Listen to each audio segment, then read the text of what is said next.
Sveiki draugai, štai tokia istorija. Mūsų gerovės valstybės realybė. Labai sukrėtė istorija, kai eidamas per absurdišką ESO sukurtą katorgą mirė žmogus. Jo atveju ESO skamas buvo sukamas itin ciniškai, tiesiog nesuvokiamai. Jis paverstas skolininku už objektą, kurį kadais tik nuomojosi, o ESO aferistai sąskaitą siuntė ir jau nugriovus pastatą, dirbtinai pūsdami skolą. Žmogus, kaip ir aš, ESO genijų teismams atiduotas už akių, jam nieko nežinant. Apie tai, kad yra atiduotas antstoliams, jis sužinojo prie bankomato, pamatęs 1000 eurų minusą sąskaitoje. Antstoliai areštavo jo protėviams priklausysią žemės ir žmogaus nebėra. Kad ESO aferos gali kainuoti gyvybę, supratau tą pat akimirką, kai šitie išsigimėliai išstatė man 18 000 eurų sąskaitą. Jau tada iškart pagalvojau, kaip mano vietoje jaustųsi silpnesnis žmogus, pažeidžiamesnis, trapesnis, vienišas senukas. Nepatyrusiam sunku nupasakoti, bet tai nepaprastas smūgis viskam – centriniai nervų sistemai, širdžiai, kraujotakai, endokriniai sistemai, psichikai, pasitikėjimui sistema, pasitikėjimui valstybę. Jei tau lygioje vietoje gali ateiti 18 000 eurų sąskaita už elektrą, o kitoms ESO skamo aukoms yra atėjusios ir didesnės 19, 20, 24 000 eurų, gal yra ir sumušusių rekordą. Tai kodėl staiga negali ateiti 26 000 eurų sąskaita už vandenį arba 48 000 už atliekų išvežimą arba 56 000 eurų už būsto administratoriaus vykdytą stogo remontą? Saugumo jausmas, pat žemės po kojomis jausmas išspirimas su trenksmu. Staiga suvokim, kad nebelieka jokių ribų, jokių saugiklių, institucinė šizofrenija ir biurokratinis vėžys yra visiškai nestabdomi, nežabojami ir nebaudžiami. Štai tokiame absoliutaus nebaudžiamumo kontekste ESO žiurkės ar kitais atvejais VMI monstrės, sodros kraugerės ar kaimietės policijos tyrėjos atvirai laižančios teistam nusikaltėliui tyčiojasi, atvirais tekstais tyčiojasi ir ciniškai, akiplėšiškai meluoja. Būtent todėl, kad jaučiasi nebaudžiamos. Ir tai šiandien liudija vis daugiau žmonių. Tiek apie policijos tyrėjas, tiek apie VMI sovietikės, tiek apie ESO sukčių irštvą. Ką galėčiau patarti likimo draugams ir tiems, kurių artimieji susidurs su ESO, VMI kitų žiurkių lizdų teroru? Pirma, leiskite savo supykti, sveikai supykti. Pykti ant idiotų yra sveika. Vakar aš pajutau nepaprastą pyktį, kai ESO biorobotė Inga Misė man eilinį sykį atrašinėjo, nuduodama, kad absoliučiai normalu mažytei sodybai su išjungta elektra vartoti elektros už 100 eurų. Aš pajutau, viskas, ar ji mane laiko durą, ar ji pati yra durą. Kaip gali objektas su išjungta elektra vartoti 100 eurų per mėnesį? Ne hebra, man šito jūsų frykų cirko literaliai gana. Tas gana buvo labai stiprus jausmas. Jaučiu stipresnis nei gana yra gana gitano. Mes, lietuviai, turime itin prastą santykį su pykčiu. Dažniausiai nuklystame į kraštutinumus.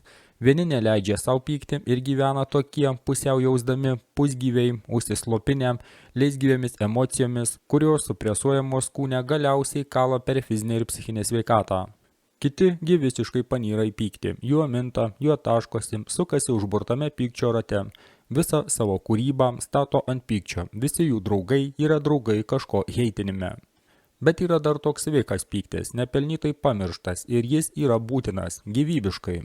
Su ESO išsigimėliais, kurie rodo vartojimą objekte su atjungta elektra ar siunčia sąskaitas jau nugriautam pastatui, nepajutęs sveiko pykčio, nenuveiksi visiškai nieko.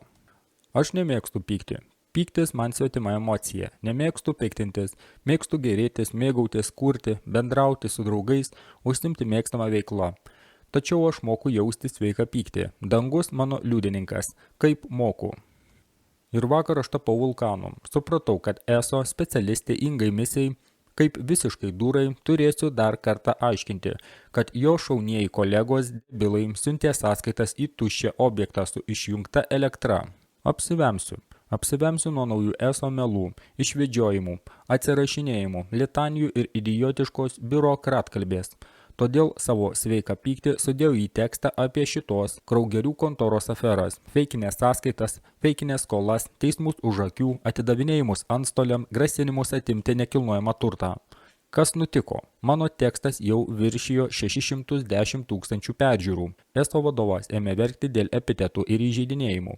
Renaldai, palaukit, mes dar tik pradedame rimtesnį ESO aferų viešinimą. Nebūkite toks jautrus. Pasitaupykite ašaras. Prireiks, kai į eterį eis sunkesnė artilerija. O svarbiausia, po mano teksto pradėjo atsiliepti kitos ESO aukos. Tarp jų šeima netekusi tėčio, mūsų istorijos labai panašios, absurdiškos skolos, teismai už akių, antstoliai, ESO grasinimai atimti nekilnojamą turtą.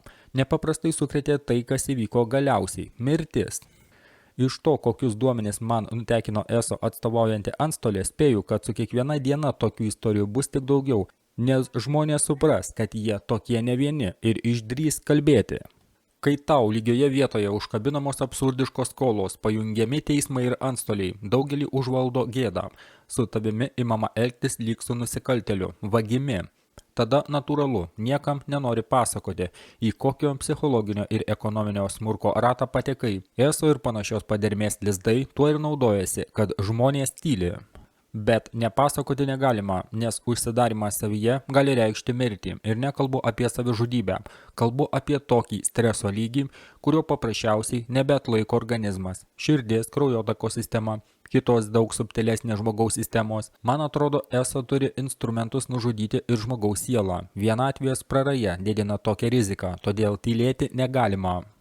Jei negalite ESO ir kitų valstybinių monstrų sukurtų pragaro ratų papasakoti viešai, papasakokite draugams, artimiesiems, bičiuliams, giminiai.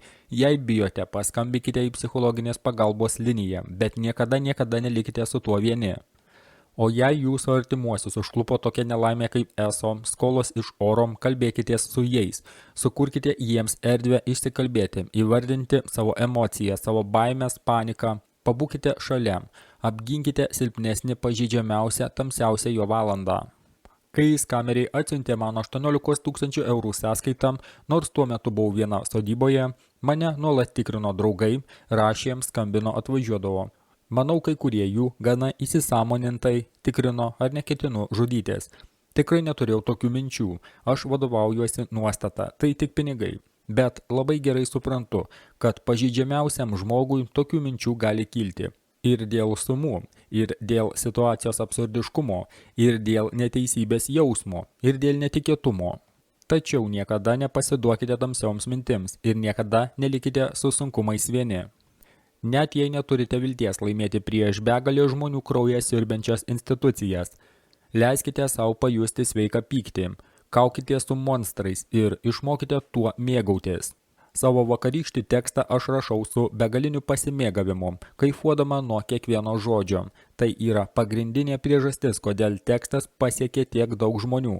Leiskite savo sveikai supykti, nelikite su sunkumais vieni, nepalikite su sunkumais savo artimųjų, apginkite silpnesnį, viešinkite ESO skamo istorijas su tagu.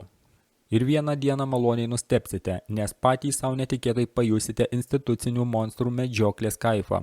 Apie jį daugiau yra naujoje mano knygoje. PS. Kadre. Išskirtinė arogancija jau pasižymėjęs socdemas Finmino ministras Rimantas Šadžius. Nekontroliuojama ir nebaudžiama, ESO 75% priklauso finansų ministerijai. Finminui beje turėtų būti pavaldus ir kitas absoliučiai nebaudžiamas ir nekontroliuojamas Lietuvos pulinys – kagabistinių sovietinių lizdas VMI. Įdomu, ar ne? Dvi atvirų reketų užsimančios institucijos. Ką ten žuvis pradeda daryti nuo galvos? Finansų ministerija. Esat neveiksnūs sutvarkyti tų dviejų išvešėjusių glindų lizdų. Jei neveiksnūs, tai gal užleiskit vietą tiem, kurie veiksnūs? Šadžius į tokį dėja nėra panašus, buvęs komunistų partijos narys, baigęs Maskvos univerą. Štai, draugai, toks tekstas, kuriuo negalėjau nepasidalinti. Prie viso to dar būtų galima paminėti vieną mokestį už orą, vadinamą PSD. Na, kaip pavyzdžiui, situacija. Žmogus praranda darbą, arba nusprendžia tiesiog pailsėti, pagyventi iš santaupų, sau ramiai. Staiga praėjus tam tikram laikui, jis sužino, jog yra skolingas apvalę sumą, yra perduotas antstoliam, Blokuojamos jo sąskaitos, areštuojamos. Taip sakant, patiri lengvą šoką. Regis nesiskolinau, iš nieko neprašiau, jokiamis paslaugomis nesinaudojau ir šėtau basliu per galvą. Pasirodo mūsų gerovės valstybėje, jeigu tik šiek tiek nusprendei pailsėti vergę, vis viena turi mokėti kažkokius oro mokesčius, vadinamus PSD. Bent jau paslaugom galėtum naudotis. Juk taip ar taip daugelis eina gydytis privačiai ir moka atskirai už tai, nes prieiti į valstybinę gydymo įstaigą yra neįmanoma. Mėnesinės eilės, gali ir numirti. O jei žmogui nutinka nelaimė, jis praranda darbą.